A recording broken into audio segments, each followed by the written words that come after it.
Yesterday, I talked a little bit about the newer theologies, newer as in the last 200 years, regarding the idea of a so-called rapture.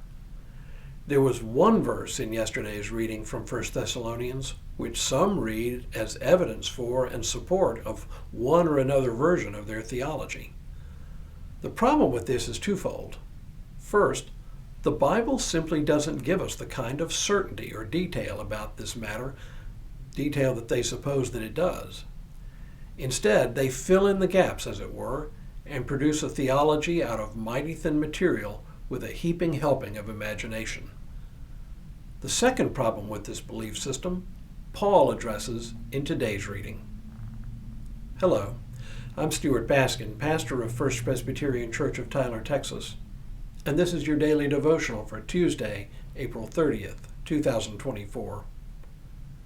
Paul says it as plainly as one can imagine. Continuing his discussion of the resurrection and the second coming of Christ, he says, "Now, concerning the times and the seasons, brothers and sisters, you do not need to have anything written to you. For you yourselves know very well that the day of the Lord will come like a thief in the night. When they say there is peace and security, then sudden destruction will come upon them as labor pains come upon a pregnant woman, and there will be no escape. But you, beloved, are not in darkness for that day to surprise you as a thief, for you are all children of light and children of the day. We are not of the night or of darkness." So, concern for predicting when and how these things will happen amounts to unproductive speculation about things that are simply not ours to know or understand. They are, as I frequently say, way above our pay grade. John Calvin, our great forebear in the Reformed tradition, summarizes perfectly the kind of outlook typical of our theology regarding this sort of thing.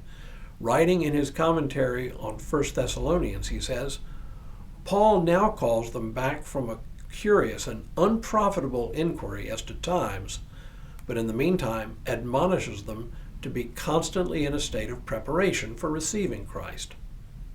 Continuing on, Calvin says, "There is also another reason, that believers do not desire to know more than they are permitted to learn in God's school." To put it in more modern language, speculation about things like the timing and manner of Christ's return is simply idle speculation that only serves to distract believers from the real work of Christian discipleship.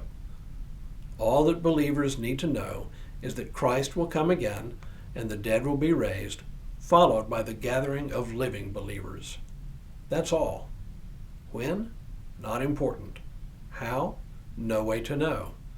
Spending time and energy speculating about what this will be like is not only a fruitless enterprise, it actually keeps the faithful from being focused on the more important things, like actually living the Christian life here and now.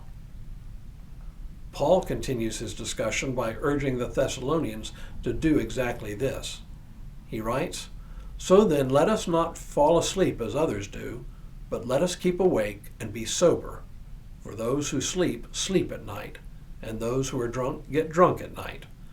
But since we belong to the day, let us be sober and put on the breastplate of faith and love, and for a helmet the hope of salvation.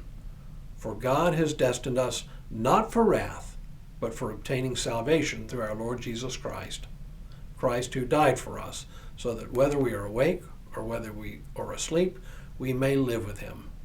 Therefore encourage one another and build up each other, as indeed you are doing." Paul uses metaphorical language here, of course. Christians do need to sleep, and drinking wine is simply a part of life. Nighttime, sleep, and drunkenness are metaphors for living unenlightened lives and paying attention to the wrong things.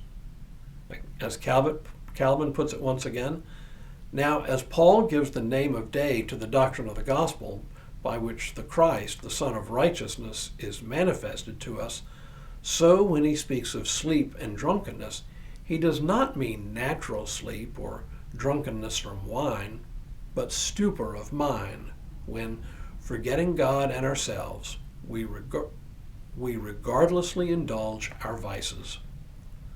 The bottom line here is simply this: speculating about future things that are hidden from our eyes amounts to little more than idleness.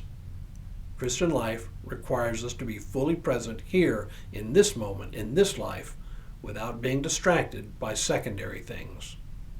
Yes, it does indeed require a heavy dose of faith to let go of the details like when and how, but after all, we don't call it Christian faith for nothing. Tomorrow we'll finish our walk through 1 Thessalonians when Paul gives his flock a final charge and benediction. But for now, may God continue to bless you and keep you in all that you do this day and in all the days ahead.